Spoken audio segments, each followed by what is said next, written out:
Et voici le squelette du nouveau stade de Port-Gentil. Il se dresse majestueusement au cœur de la ville, chef-lieu de la province de l'Ogooué-Maritime. Sur le site, des ouvriers, pour la plupart des nationalités chinoises, s'activent pour lui donner la mention prêt à utiliser avant la prochaine Coupe d'Afrique des Nations de football. Il y a moins d'un an, ce site était encore vierge et occupé par les eaux. De quoi impressionner ceux qui viennent d'ailleurs. Pour le stade, je pense que vraiment c'est un exemple pour l'Afrique parce que le délai des avancements de travaux, vraiment, c'est très avancé. Ce qu'on ne voit pas ailleurs, comme chez nous au Cameroun.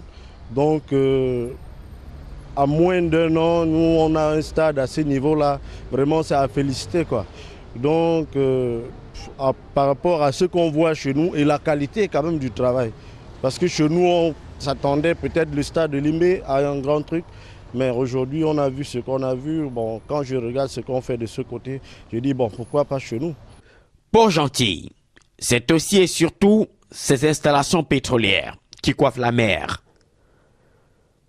La chute du prix du baril du pétrole sur le marché international a sérieusement affecté l'activité économique ici. La majorité des sociétés sont fermées. Beaucoup de gens sont au chômage. Donc c'est un peu ça. Pour le moment, les gens essaient de survivre avec les petits commerces, d'autres personnes qu'on a licenciées. Il y a certaines même qui se sont rabattues dans les taxis, surtout aux Gabonais. Et pourtant, avant, ils ne faisaient pas ça.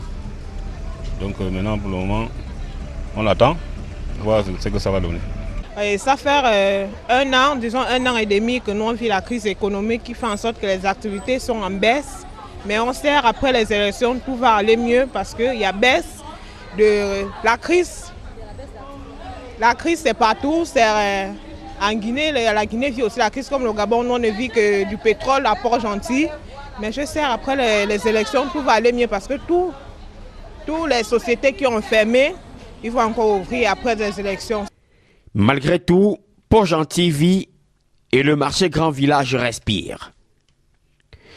Ici, l'on retrouve une forte communauté camerounaise.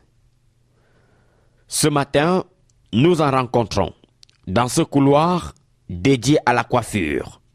J'ai quitté le Cameroun parce que je venais au Gabon pour chercher ma vie parce qu'au Cameroun, dans le domaine que je fais, je ne gagne pas assez. Mais par contre, au Gabon, une tête que je coiffe au Cameroun, c'est 1000 francs. Par contre, au Gabon, c'est 5000. Donc, je trouve mon compte ici, là. Ça ne veut pas dire que je n'aime pas mon pays. J'aime mon pays, mais ici, je trouve quand même mon bout de pain. Non, il n'y a pas de souci. Nous, on voulait seulement trouver... On veut voyager pour voir les pays des autres pour ça. Donc, on a trouvé seulement mieux de traverser la frontière aussi pour aller voir les autres pays. C'est comme ça, après, on va retourner. Plusieurs de ces femmes camerounaises ne rentreront pas de sitôt au pays natal. Déjà parfaitement intégrées ici à Port-Gentil, elles entendent couler encore la sueur de leur front ici au Gabon. En tout cas, bon, moi je rentre, principalement moi je ne rentre pas parce que je cherche encore un bon fonds de commerce pour pouvoir retourner chez moi. Mais c'est parce que moi j'ai fui mon pays, c'est tout juste que je cherche un peu de sous pour retourner, pour pouvoir aussi construire la maison, pour pouvoir aussi... Bon, pouvoir construire des maisons, pour aussi situer ma famille, mes enfants, mes parents et moi-même en principe. La chute du prix du baril du pétrole sur le marché international a certainement affecté considérablement l'activité économique ici à Port-Gentil. Mais seulement, elle n'a pas affecté la détermination des populations à se battre pour gagner leur pain quotidien. Ici Port-Gentil, au Gabon, ici Éric Florent Ouattat et Éric Ouamo, envoyés spéciaux Equinox Télévision.